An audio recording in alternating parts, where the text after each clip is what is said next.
नमस्कार विद्यार्थी मित्रांनो, ग्लोबल ऑनलाईन मराठीमध्ये तुमचं सर्वांचं स्वागत आहे. My name is Nihal Suryavanshi. I am your commerce educator. तर जसं की आपण लास्ट लेक्चरमध्ये प्रिव्हियस इयर क्वेश्चन पेपर 2016 मधील काही इम्पॉर्टंट क्वेश्चन्स डिस्कस केले होते, तसंच त्यापुढील काही इम्पॉर्टंट क्वेश्चन्स आज आपण लेक्चरमध्ये डिस्कस करणार आहोत. तर खूप इम्पॉर्टंट लेक्चर आहे, तुमच्या एक्झामिनेशनमध्ये खूप मोठी हेल्प होणार आहे. तर त्याआधी मी तुम्हाला सांगू इच्छितो की ग्लोबल ऑनलाईन युनिव्हर्सिटी तुमच्यासाठी फुल सिलेबस कोर्स घेऊन आलेला आहे. या फुल सिलेबस कोर्सद्वारे तुमची खूप मोठी हेल्प होणार आहे तुमच्या प्रिपरेशनमध्ये अपकमिंग महाराष्ट्र सेट 2021 एक्झामिनेशनमध्ये. तर यामध्ये आम्ही तुम्हाला प्रोव्हाइड करत आहोत 25 मॉक टेस्ट, म्हणजे 25 मॉक टेस्ट तुमची प्रॅक्टिस करून घेणार आहोत. त्यामध्ये तुमचे 2015 पासून ते 2020 पर्यंत प्रिव्हियस इयर क्वेश्चन टेस्ट असणार आहेत विथ डिटेल्ड एक्सप्लेनेशन. म्हणजे प्रत्येक टेस्टचं जेव्हा तुम्ही सबमिशन कराल त्याचं तुम्हाला डिटेल एक्सप्लेनेशन मिळून जाणार आहे. त्यामुळे तुम्हाला ही हेल्प होईल की तुमचे कुठे क्वेश्चन चुकले आहेत आणि त्यानुसार तुम्ही स्वतःचं प्रिपरेशन करू शकता. त्या व्यतिरिक्त तुम्हाला फुल सिलेबस टेस्ट सुद्धा मिळणार आहे, तेही तुम्हाला विथ डिटेल्ड एक्सप्लेनेशन मिळणार आहेत. त्यानंतर तुम्हाला यामध्ये फुल युनिट नोट्स, जे की 10 युनिट्स आहेत कॉमर्सचे, तुमचे फुल्ली कव्हर होणार आहेत, तेही मराठी आणि इंग्लिशमध्ये. त्या व्यतिरिक्त तुम्हाला 200 plus video lectures in Marathi आणि इंग्लिश, जे की तुम्ही कधीही तुमच्या वेळेनुसार, तुमच्या कन्व्हिनियंट वेळेनुसार तुम्ही स्टडी करू शकता आणि कंटिन्यू करू शकता, राईट. या सिलेबसचा, या फुल सिलेबस कोर्सचा तुम्हाला खूप मोठा ऍडव्हान्टेज आहे की तुम्हाला प्रत्येकाला, प्रत्येक स्टुडंटला हे पर्सनल अटेन्शन मिळणार आहे. म्हणजे काय, जे की तुम्हाला क्वेश्चन्स असतील, काही डाउट्स असतील, तर तुम्ही पर्सनली मेसेज करून किंवा कॉल करून तुमच्या एज्युकेटरला विचारू शकता. तुम्हाला पर्सनल अटेन्शन मिळून जाणार आहे. तर हा खूप मोठा आणि खूप रिलेव्हंट फुल सिलेबस कोर्स आहे तुमच्या प्रिपरेशनसाठी. जर तुम्हाला हा syllabus, full syllabus course join करायचा असेल तर डाउनलोड करा ग्लोबल ऑनलाईन युनिव्हर्सिटीचं application, which is available on Play Store, or you can contact on these below numbers and join this full syllabus course. Okay, so let's get begin. Rightward shift of demand curve is an example of, जे demand curve असतं ते जेव्हा राईटवर्ड shift होत असतं तर ते केव्हा होतं, जेव्हा कॉन्ट्रॅक्ट डिमांड जी आहे ती कॉन्ट्रॅक्शन होत असते, की डिमांड जी आहे एक्सपांड होत असते, की डिमांड इन्क्रीज होत असते, की डिमांड डिक्रीज होत असते. तर अशा कोणत्या परिस्थितीमध्ये जे डिमांड कर्व आहे ते राईटवर्ड शिफ्ट होत असतं. तर याचं राईट आन्सर आहे इन्क्रीज इन डिमांड. म्हणजे जेव्हा डिमांड मध्ये इन्क्रीज झालेली असते तेव्हा डिमांड कर्व जो आहे तो राईटवर्ड शिफ्ट होत असतो. The rightward shift of demand curve indicates the increase in demand for a good due to change in the factors other than the price of the goods. म्हणजे जे राईटवर्ड शिफ्ट होत असतं demand curve, ते केव्हा होतं, जेव्हा डिमांड मध्ये increase झालेली असते त्यावेळेस जे डिमांड कर्व आहे राईटवर्ड शिफ्ट होत असतं. These factors can be increase in the income of consumers, increase in the total number of consumers, increase in the price of substitute goods. म्हणजे जे फॅक्टर्स असतात, कोणते फॅक्टर, जे की कंझ्युमर्स आहेत, टोटल नंबर ऑफ कन्झ्युमर्स आहेत किंवा substitute goods आहेत, यामध्ये जेव्हा इन्क्रीज झालेले असते किंवा प्राइस मध्ये यांच्या इन्क्रीज झालेली असते तेव्हा हे डिमांड कर्व जे आहे हे राईटवर्ड शिफ्ट होत असतं. Next question. In the law of variable proportion when TP is maximum, जेव्हा व्हेरिएबल प्रपोर्शन मध्ये टीपी हे मॅक्झिमम असतं तेव्हा काय होत असतं? ए, एमपी राईज होतं, बी, एमपी फॉल होतं, सी, एमपी हॉरिझॉन्टल लाईन मध्ये असतं, की एमपी झिरो होतं. तर याचं राईट आन्सर आहे एमपी हे झिरो होत असतं केव्हा, जेव्हा व्हेरिएबल प्रपोर्शन जे आहे, जेव्हा टीपी जे आहे ते मॅक्झिमम असतं. Beyond OT units the labour employed TP continues to rise, म्हणजे टीपी जेव्हा राईज होत असतं continuously, of course at diminishing rate, म्हणजे डिमिनिशिंग रेट मध्ये, and reaches maximum at point K, म्हणजे के पॉइंट वर ते मॅक्झिमम होत असतं. तेव्हा काय होतं, the slope here, the slope of TP becomes zero since TP is constant and hence MP becomes zero. म्हणजे TP जेव्हा झिरो होतं, कॉन्स्टंट होतं, तेव्हा MP सुद्धा झिरो होत असतं. Next question. Long run equilibrium under perfect competition is, long run equilibrium होतं तेव्हा परफेक्ट कॉम्पिटिशन मध्ये कुठली कंडिशन असते? ए, प्राइस AR आणि MR, B, TR is equal to TC, C, MR is equal to MC, की D, price is equal to AR is equal to MR is equal to AC is equal to MC, म्हणजे सर्व equal असतात.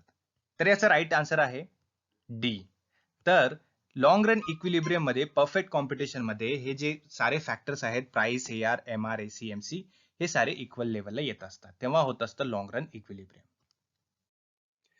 तर long run equilibrium point for perfectly competitive market हे केव्हा येतं, कुठल्या कंडिशन मध्ये येतं, जेव्हा डिमांड कर्व प्राइस इंटरसेक्ट करतं मार्जिनल कॉस्ट कर्वला आणि minimum point of the average cost म्हणजे एसी कर्वला. त्यावेळेस काय होतं, long run equilibrium point perfect competitive markets मध्ये अकर करतं किंवा येत असतं.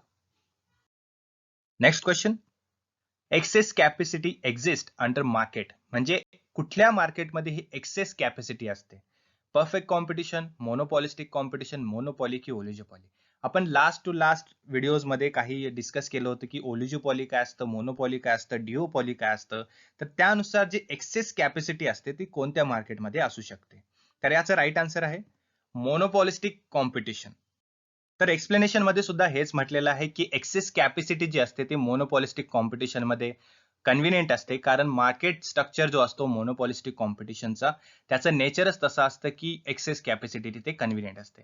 Unlikely perfect competitive markets where demand curve is horizontal, monopolistic competitive market shows a downward sloping demand curve.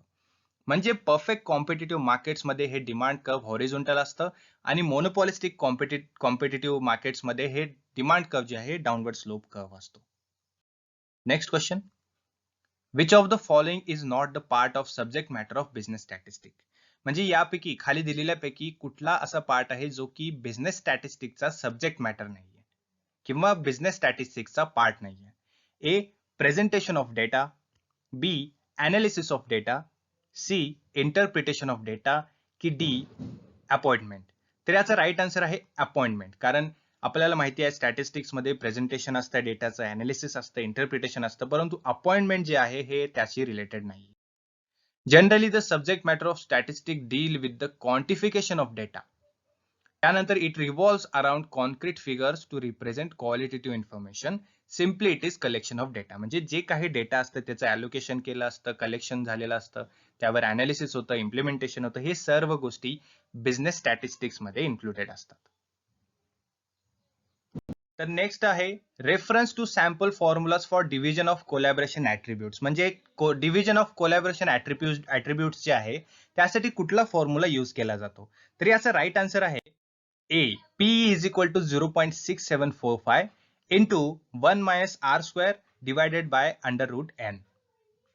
Next question, statistical hypothesis is the statement. जे statistical hypothesis असतं हे statement कशासाठी वापरलं जातं. A, about parameters, B, about data, C, about the size of samples की D, about the procedure. तर याचं right answer आहे अबाउट पॅरामीटर्स. जे स्टॅटिस्टिकल हायपोथेसिस आहे त्याचं स्टेटमेंट पॅरामीटर्स साठी यूज केलं जातं. तर एक्सप्लेनेशन मध्ये सर्व प्रकारचे हायपोथेसिसचं एक्सप्लेनेशन दिलेलं आहे, जसे की स्टॅटिस्टिकल हायपोथेसिस आहे, नल हायपोथेसिस आहे, त्यानंतर अल्टरनेटिव्ह हायपोथेसिस आहे. तर स्टॅटिस्टिकल हायपोथेसिस जे आहे हे एक statement about the nature of population, म्हणजे पॉप्युलेशनच्या नेचरचं एक स्टेटमेंट असतं किंवा त्याला पॉप्युलेशनच्या पॅरामीटर्स मध्ये सुद्धा स्टेट केलं जाऊ शकतं. हे असतं स्टॅटिस्टिकल हायपोथेसिस. नेक्स्ट क्वेश्चन, प्रॉबेबिलिटीचा क्वेश्चन आहे. If probability A is equal to 0.8, P B is equal to 0.7, त्यानंतर याचं आपल्याला काढायचं की पी ए यू बी किती असेल. तर याचा राईट आन्सर आहे 0.90. हे ह्याचं राईट आन्सर आहे. तर next question, which principle of management emphasise replacement of rule of thumb method. म्हणजे रूल ऑफ थंब मेथडला कोणती प्रिन्सिपल रिप्लेस करत असते.